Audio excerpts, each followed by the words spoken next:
Hey guys, Drifter here. Welcome to Black Ops 2 In Depth. In today's episode, we're going to talk about how to overcome bad teammates. And I know you're thinking to yourself, that's impossible. If you get bad teammates, you are just totally screwed in this game. You might as well just have fun quickscoping, knifing, or rage quit because there is no way that you can possibly win. And that's not true. There are methods, strategies, and tactics for overcoming bad teammates and still pulling out a win in this game. The gameplay that you're going to see is me using this is M27. Matter of fact, I use this gun so infrequently I almost derped there and forgot the name. Silencer and stock. I am also going to be running Ghost and Flak Jacket. The class is relevant to this commentary because I would call it my tryhard class. In a sense, I'm using some more overpowered perks, but in another sense, there was a Reddit thread about me and people talked about me recommending the same lightweight dexterity blah blah blah over and over again, and that I couldn't get along without my speed perks, so just to be a stubborn kind of person, I decided to prove them wrong and do a class without lightweight, which was for me very punishing, but for this video very good. This first game is a game where I initially got matched up with bad teammates. I didn't know that they were bad, and I played like I had normal teammates in this first round of domination. I edited up a little bit to get to the more interesting parts. We lose this game by a lot. I do really well, but my team loses. I couldn't carry them, and we definitely lost in the second round. You're going to get to see me try harder, but once I knew that I had a bad team, I decided to apply the same tactics and strategies that I'm about to talk about, and I do end up pulling off a victory in the next game, carrying the team very, very hard. It's a longer in depth. We got a lot to talk about, and after I'm done talking about it, I'm actually going to talk about the gameplay a little bit so that you get a better explanation of the strategies. Bad teammates are ultimately unavoidable. This is a byproduct of the matchmaking system in Black Ops 2 and kind of every game, but specific to Black Ops 2, it tries to match you based on your ping, based on your internet speed, based on your geographic location. That's both to the servers if you're playing dedicated or to other players based on the host, based on what map packs you have, what game type you're playing, and then skill is a factor. They try to get the skill as close as possible, but it's also important to have a lag-free game. Because of this, you get teams that are built, especially if you're playing solo, that have radical skill imbalances, and I don't know what the deal is, but it seems like every single time I play solo, I end up on the bad team. Perhaps it's just because I only remember the bad games and not the really awesome ones, or the really awesome games I don't remember my team as much because I was too busy carrying them, but this is a problem. Sometimes you do end up on a team of potatoes or other sort of garden vegetables, carrots maybe. They can't really do anything to help you win the game or the objective, or they might not even care, and the other team is usually either of average skill or occasionally MLG pros on their alternate accounts. When we're playing League of Legends and we run into a really good team, we just say that they're Koreans. This is bad, but overcomeable, and in order to teach you how to overcome it, we first need to define what makes the team bad. First thing, obviously, low skill. Teammates that can't aim, that use bad guns, that don't know what they're doing, that just stand out in the open, that look at the ground while they're walking around, that's bad. Low skill teams are bad. Thankfully, at the skill level, the matchmaking level that I'm at right now, I don't run into that too often, but some of you do. Some of you run into players that are drunk or high, and this is very, very difficult to overcome. But more often than not, what makes a team bad is poor to no communication. A team of no mics, a team of people in parties, or if they communicate, there could be poor to no cooperation. If they don't cooperate with you, if they don't play the objective, if they don't want to help, if they go into domination or hardpoint thinking it's team deathmatch and like, look bro, look at all these kills I got, man, I'm gonna get a kill streak or something. Very bad. That's worse than it's almost worse than not having a teammate at all. Though killing people is important. There are also players that are bad because they're toxic. There are players that are excellent at this game that have skills for days and could be awesome, but they're just generally not nice people and they're toxic to play with, and it makes the entire game unfun and nobody want to play. Lastly, we have what I would call revenge-oriented players or single route players. Players that, let's say they'll run into the middle of the map here in B-Flag and they will die. And I'm really mad I died. I'm going to run in there and get that guy. And he kills them again. And they'll do this like 10 times in a row before they realize it was a bad idea and the other guy's been fed and he's got kill streaks going on. Or people that really only do one thing on the map instead of varying it up. This is very bad. But now let's move on to the how to overcome this part. You need to use a very good setup. You need to have a setup that you would classify as tryhard, a setup that you would classify as overpowered, MLG pro. You need to set yourself up to carry your team as much as possible.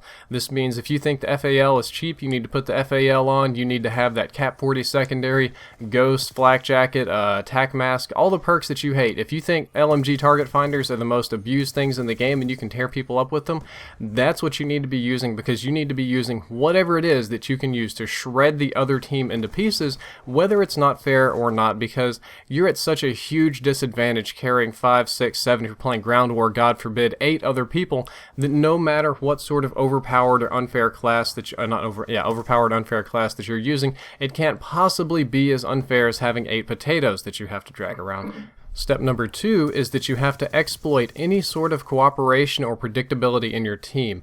If some people have microphones, if they want to cooperate, if they're just generally low-skill players and they want to help you, you have to use that to your advantage. You can at least get them to camp a specific corner. You can get them to throw grenades on an objective and maybe they'll get lucky. You can get them to stun for you. You can get them to be a riot shield. You can get them to call in UAVs. You can get them to do something useful, even if it's just being a meat shield. At this point in the gameplay, I want to cut to, I've been practicing quickscoping and I got this funny little clip where I was spawn killed and I knew he was coming around behind me and I knew where I was gonna spawn, so I just turned around and shot him right in the head. Felt really great about it. I don't think I got another kill for the rest of this game because I joined in late, but it was kind of funny to me. So back to the strategies here. If you can get them to cooperate just a little bit, that's a major help. Unfortunately, the lack of cooperation is usually why you'd call them a bad teammate anyway, but if they're predictable, you can also do that. And this game here, this is the game where I have bad teammates again, but I do try very hard and we win. I think it's mostly the same people. These guys on my team are predictable in that they are in and around the B flag. I think maybe the guy with the riot shield was the one useful teammate. They don't kill a whole lot, they don't cap a whole lot of objectives. They do get some while I'm busy killing people, but they will go to the B flag and they will have their presence there. And because I know this, because I've noticed this pattern in them, or you'll see me notice it early in the game, later in the game I'll shift my focus off of the B flag and move on to taking something else, flanking the sides, killing them, maybe triple capping or something, because I know that they'll have a presence there and I don't need to worry about it as much. You can exploit predictability even if they're not cooperative. The next step is, and this is where it sounds terrible, but you need to use and abuse your teammates. If they're bad, you can treat them like not real people, like expendable. You use them as bait. If you see where their X's are, not their X's, that's a different game, but their skulls pop up, you see where they die, the other people's pop up on the radar when they shoot them if they're not using silencers. You can kind of use them as a portable radar because when they die, you'll have a good feeling of where the enemy is. A lot of good players do this anyway. A lot of pub stompers kind of naturally do this. They know where the enemy is, and when they die, they'll get a good feel for it. But this is what you have to do. Don't even bother trying to save your bad teammates. If you've classified them as bad, as unsavable, as unhelpable, then don't go running in there and dying trying to save them. Just use them to your advantage, because when they die, you can move in and shoot the 2 people that killed them right in the back, no problem.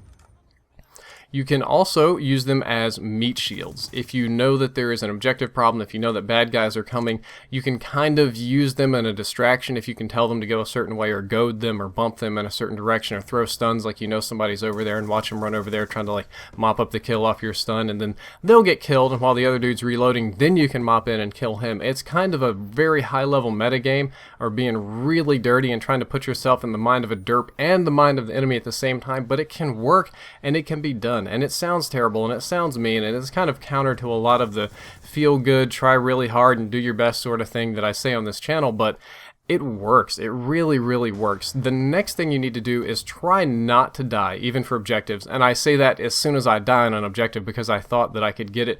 If your team is truly bad and uncooperative, then nothing is going to happen when you're dead. The only person that is important right now is you. You are the team, and when you are alive, the team is alive. When you are dead, there is no teamwork. Nothing is happening. The minute you die, your team just gets rolled on and pub stomped and kill streaks start coming in, and it's very, very bad. The number one thing is to stay alive, because I like the saying that nobody ever won a war for their country by dying, but rather for making some other poor sap die for his country. That's how you win wars. That's how you win at Call of Duty, making the other people die, not by pointlessly sacrificing yourself, and that was just a bad engagement right there on my part. But do try very hard to stay alive.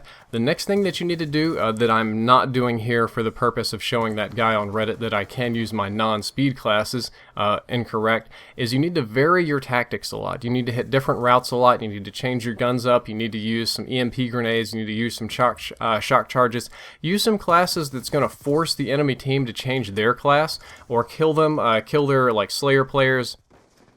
bump them off the objectives, force them to do something unexpected, and the goal in this is a psychological goal. You kind of want to break the enemy team's confidence, because if they're stamping you into the ground and they're killing your bad teammates a lot, they're going to get really confident, which means they're going to be brazen and they'll rush up in your base, kind of like these guys were doing right there, and kill you, and it's a very bad thing. But if you can consistently kill them over and over and over and punish them and make them get hit by really annoying EMP, shock charges, target finder, Claymore, Betty, just throwing smoke everywhere, using the millimeter scanner to punch them through walls, all these cheapo little tactics, it really keeps them on their toes. It really breaks their confidence. It doesn't make them running in all super confident. It makes them check corners, play cautious, play safe.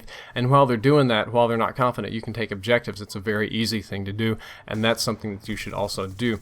The next step is you have to kill a lot. The objectives are important, and you should be taking the objectives, and we're going to talk about that later, but you have to kill a lot of enemies. One of the defining characteristics of a bad team, other than not playing the objective, is having the inability to kill anything.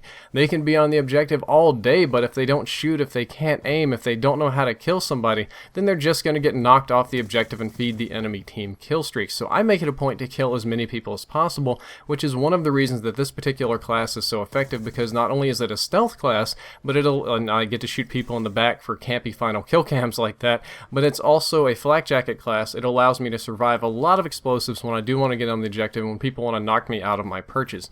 Moving into the last section of this game, we're up by 1 point, so we have to win this last round. And now that I understand my team better, and I know that I have one guy with a riot shield that is moderately cooperative, even if he's not communicative, and I know that they're going to hit the B flag, you're going to see me play a lot differently here. Very last is that you need to let the your friendlies, I call them enemies because we're talking so bad about them, you need to let your team, the dumb blocks, the potatoes, the bad players, let them handle the objectives if possible. If they're not that bad, if you have the skill to kill everybody around the objective and generally have a presence there, they might think it's safe enough to take, and they will run in and try and take the objective, like my shield guy here. I know he's trying to get the objective, but nobody else on the team is really killing a whole lot of people, so I'm going to try to do that as much as possible. I think I'm going to mop all of them up with this lightning strike. If not this one, I did get a really good lightning strike. Yeah, that's all but one of them. And when that happens, I know that shield guy is going to be over there trying to take the objective. I've got boxed in by sniper guy, and you can do this. You do need to take the objectives, but only when it's safe, going back to that other rule, because when you die, the whole team crumbles and falls apart, and this is very, very bad. This could actually almost be a guide on how to carry, but when it's safe, when it's doable, or when it's critical, sometimes you absolutely have to take the objectives to take the lead, kind of like what I'm trying to do right here. You just must have them. There's no other alternatives. You do need to sacrifice your life to do that, to take the win. But ideally you shouldn't. You should let the other people do it.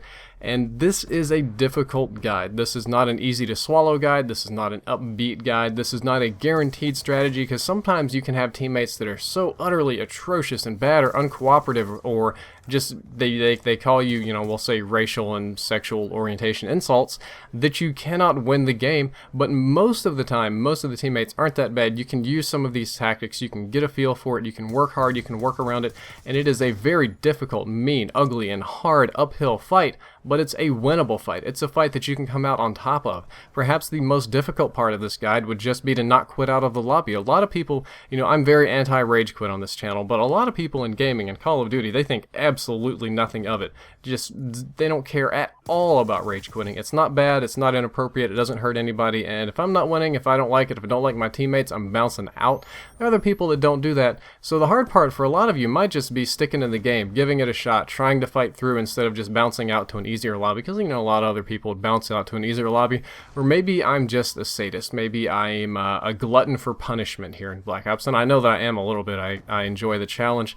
That's kind of all for this guide. I don't have anything else to talk about on the in-depth sponsored messages or any of that sort of stuff, so I'll try to talk about the gameplay. At this point, I'm trying to kill the guys on B, feeling for them in the smoke, and I need to stay in this room so that I can look over A and look over B, because I know they're going to come right back on it, because my teammates aren't going to kill a whole lot of people. Also got to watch my back, because this guy's been rushing in on me or trying to get in that perch for most of the game. Unfortunately, the M27 is not a fast killing assault rifle. It's a very accurate assault rifle. It feels so nice in my hands, but it also feels like it's shooting pellets at people or BBs or something, because the damage, especially with the silencer, is not very good. It doesn't shoot very fast, and I just got shot in the back by the KSG guy who's getting more aggressive.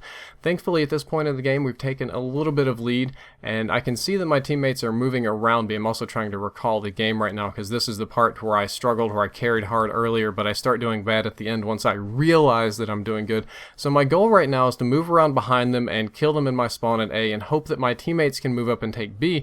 But at this point, I get really lucky, and my teammates actually take B when I'm not even there.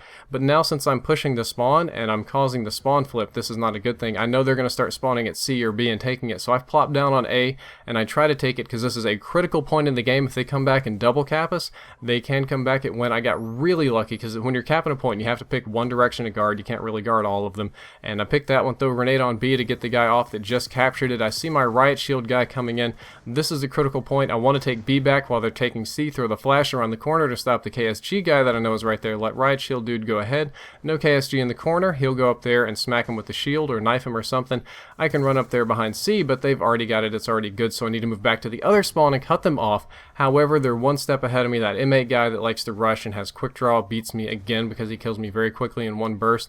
Losing B again. This is a sacrifice move. I have to move up there, and I saw the guy. I got sniped. I'm getting desperate at this point. I want to win, or I was, but now that we've held the objectives, because I got lucky with the one good teammate, and I've been running all over the map like a chicken with my HUD cut off, killing people and hopping on flags, at this point I don't think they could win if they triple cap, so I can just relax, try to dodge all these shots. I can. It doesn't really even matter if I live or die at this point, because I fought so hard earlier, I pushed so hard, we tried so hard, and I used my teammates as meat shields, I used them as bait, I did all those tactics.